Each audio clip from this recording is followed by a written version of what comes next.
Hola, esto es Salud es Más, un espacio de salud donde hablamos de salud y de bienestar. Y hoy vamos a hablar de disfunción eréctil con Bernardo Reina Burgos. ¿Qué tal, Bernardo? Hola, muy buenos días.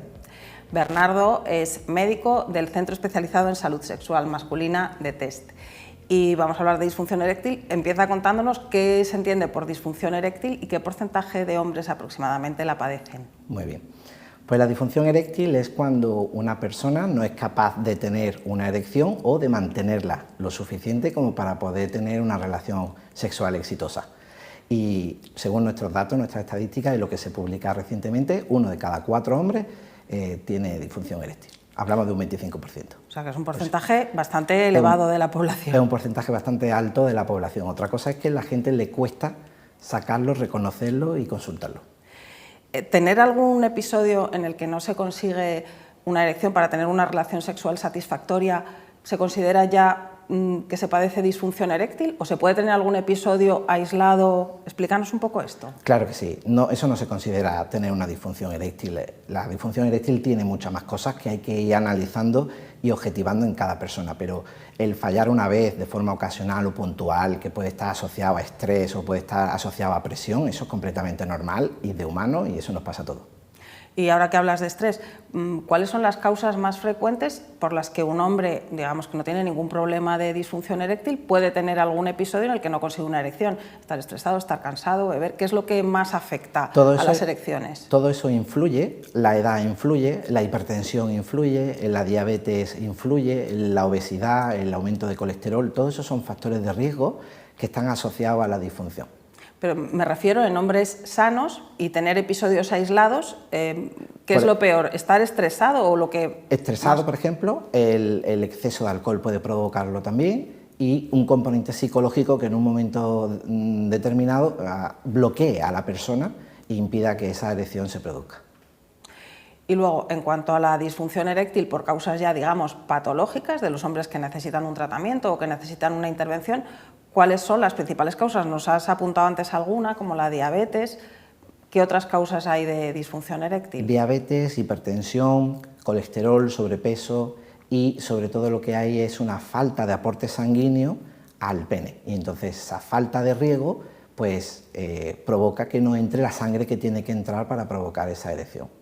Y, por ejemplo, para hombres que padecen este tipo de enfermedades, aunque sea una diabetes bien controlada o un colesterol que está tratado con estatinas y está ya en niveles normales, ¿también tienen mayor riesgo de tener disfunción eréctil? Sí, porque aunque la diabetes esté controlada, la diabetes es una enfermedad que daña los vasos sanguíneos y hace que no entre la sangre que tenga que entrar en el largo plazo. Entonces la persona con diabetes, con más pronóstico, con más probabilidad, tendrá una disfunción.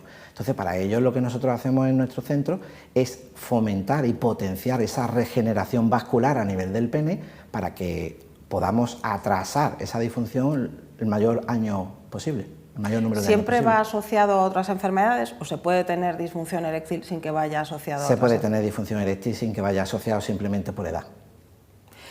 ¿Cómo se trata en todos estos casos que nos has ido contando, vamos, en los que sean más habituales? Generalmente hay que ver cada persona, porque cada persona es un mundo. Nosotros siempre personalizamos los tratamientos y los individualizamos, pero generalmente los tratamos con una terapia de onda de choque, que es una terapia que regenera la circulación sanguínea a nivel del pene, y nosotros utilizamos una medicación vasodilatadora que ayuda a optimizar esa nueva vascularización que se realiza a nivel del pene, y con un apoyo psicológico en el caso de que lo requiera, porque muchas veces el compromiso emocional pues adquiere un papel importante y entonces acaba bloqueando a la persona. Explícanos cómo es la terapia esta de onda de choque, porque no sé si lo he entendido bien, pero digamos que la terapia de onda de choque conseguiría unos efectos definitivos que se mantendrían con la medicación, o se ampliarían con la medicación, si se necesitan varias sesiones. Eso es.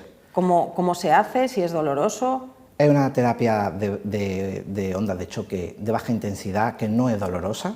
Se hace a lo largo del pene y se hace a lo largo de 5 sesiones que se distribuyen en una sesión semanal, y eso ayuda a provocar lo que se llama una angiogénesis y una extrarramificación de la zona del pene para llenarlo de más sangre y de más vasos sanguíneos. La medicación la complementa metiendo sangre de forma directa, de forma diaria, y eso hace, y nosotros lo cuantificamos porque tenemos una máquina, que es un ecodoppler lineal, con el que medimos el flujo de sangre al principio de las sesiones, vemos cuánta sangre es la que entra en el pene, y luego, cuando terminamos y pasa un tiempo de desarrollo de esa circulación, volvemos a objetivar y a mirar qué flujo tiene el paciente, y entonces cuantificamos cuánto se ha incrementado. Eso serviría para tratar la disfunción eréctil en todos estos casos en los que al final se produce porque no llega suficiente sangre al pene, ¿no? Eso es. Mencionabas, o lo has apuntado, el tema psicológico. No sé si influye el porno en lo que los hombres y las mujeres, ¿no? Porque muchas veces son también las parejas, consideran que es tener una erección satisfactoria.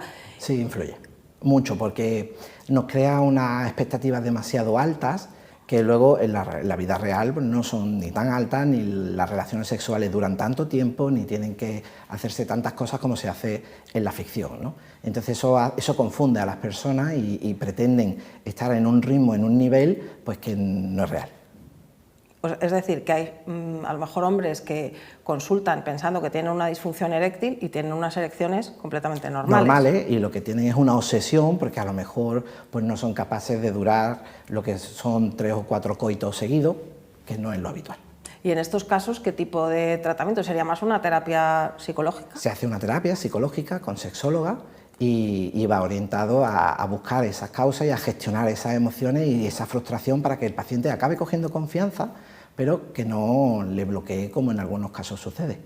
Por tu experiencia, ¿qué porcentaje de casos son más de terapia psicológica de los que tratáis que necesitan un tratamiento médico o algún otro tipo de tratamiento? El componente psicológico en los casos que yo veo de forma continua está en muchas personas. Muchas personas acaban cogiendo esa falta de confianza y acaban bloqueándose y acaban preocupándose. Ahora, solamente componente psicológico para que aparezca en una disfunción, aproximadamente en un 20%. Pues es un porcentaje también importante, un 20% de los casos que tienen disfunción eréctil, ¿no? de la población. Y sobre todo sucede en gente más joven, porque son los que terminan con más presión. ¿Hay tratamientos médicos que pueden ocasionar como efecto secundario una disfunción eréctil? Sí, también. Pues hay fármacos, ¿cuáles? Sobre todo los tratamientos para los implantes capilares, el minoxidil, el finasteride, son tratamientos que pueden tener ese efecto secundario, que en ficha técnica dicen que son una minoría los que lo producen, pero en la realidad lo que yo me encuentro es más que una minoría. Hay mucha gente que está tomando esos tratamientos para, por ejemplo, para reforzar el pelo, que al final terminan teniendo disfunción eréctil asociada, y quitando el fármaco conseguimos quitar ese efecto secundario. Es decir, que eso se puede revertir fácilmente una vez que dejan de tomar, no provoca daños permanentes. No provoca daños permanentes, se puede revertir, lo único es que muchas veces va asociado a un componente emocional de la persona que cuesta y que hay que tratarlo para que no... Sí, esa falta de seguridad de la que nos hablabas antes. Sí. ¿Qué efectos tiene la edad en la disfunción eréctil? Y no sé si se puede hablar de andropausia o algo similar. Pues la edad siempre influye en la disfunción eréctil. Hay un momento en el que la persona, conforme va cumpliendo años, el organismo se va deteriorando y al final van apareciendo esta disminución de las erecciones que poco a poco va siendo de forma progresiva hasta que se instaura. Entonces, generalmente, los factores de riesgo cardiovasculares, que es en donde hay que trabajar, en donde hay que incidir para que esto no suceda, como puede ser el control de la tensión, control de la diabetes, en caso de que se tenga, estar en un equilibrio de peso, no estar obeso, pues son factores de riesgo que se deben de controlar y que podemos hacer que llegue la disfunción más lejos, más adelante en el tiempo. ¿A partir de qué edad pueden notar los hombres problemas de erección por cuestión de la edad? Pues a partir de los 35 o 40 años es el límite donde tenemos contabilizados ya los primeros efectos. Esto se puede ir soliviantando poco a poco y hay personas que le llegan más tarde, pero a partir de los 35 o 40 años. ¿Y cómo podemos cuidarnos para que esto ocurra lo más tarde posible? Bien, por ahí llevar una vida saludable, una buena alimentación y sobre todo llevar buen hábito sexual y físico, de actividad física deportiva. ¿Cuáles serían buenos hábitos sexuales? Se recomienda de tres veces a la semana. O sea, tener relaciones sexuales 3 veces a la semana. 3 veces a la semana es lo recomendablemente saludable. ¿Incluye masturbación las 3 veces a la semana? Sí. También. Sí. Se cuenta como una relación actividad, sexual. Sí. ¿Y qué tratamientos hay y qué expectativas pueden tener los hombres cuando tienen una disfunción eréctil por cuestión de la edad? Y podemos hablar ya de edades a lo mejor más avanzadas. Bueno, la expectativa que hay que buscar es la de mejora de cómo llega a nuestra clínica. Cuando llega a nuestra clínica suelen venir en global, pues depresivos, suelen venir con mucha falta de confianza, suelen venir preocupados, pues hay que empezar a revertir todo eso y hay que trabajar sobre los puntos. Por ejemplo, si tienen niveles bajos de circulación, pues tenemos que potenciar y regenerar esa circulación. Si tienen niveles bajos de testosterona, pues habrá que aumentar esos niveles de testosterona y, en definitiva, trabajar el apoyo psicológico para obtener una mejora. Hay personas que tienen una disfunción muy severa y los tratamientos pues no sirven el tratamiento convencional y habría que pasar a los tratamientos quirúrgicos, por ejemplo, como la prótesis de pene, que eso ya es para casos más concretos y severos. Por ejemplo, la prótesis de pene, ¿para qué tipo de disfunción eréctil sería? Una disfunción eréctil, igual que las que hemos hablado, pero en casos severos, es decir, en donde la medicación que existe, donde las ondas de choque que existe, pues no provocan el efecto esperado y no se consigue esa regeneración y entonces hay que cambiar la alternativa terapéutica y pasar a lo que es la prótesis de pene, que ya es una cirugía. En la mayoría de los casos en los que hay una disfunción eréctil por cuestión de la edad, con tratamientos médicos y con terapia con un sexólogo, terapia psicológica, se consigue mejorar la erección y no es necesario llegar a Correcto. métodos quirúrgicos, ¿no? En nuestros datos, 9 de cada 10 personas mejoran. Y en la gran mayoría de los pacientes que no son severos, mejoran con el tratamiento conservador, con el tratamiento médico, con apoyo psicológico si lo necesitan y con la onda de choque si lo necesitan y lo requieren. El tema de la disfunción para severos tiene que ser solo con prótesis. ¿Sigue habiendo miedo por parte de los hombres a consultar sobre la disfunción eréctil o ya se va perdiendo ese miedo? Sí hay miedo, sigue habiendo miedo y mucha gente le cuesta dar el paso.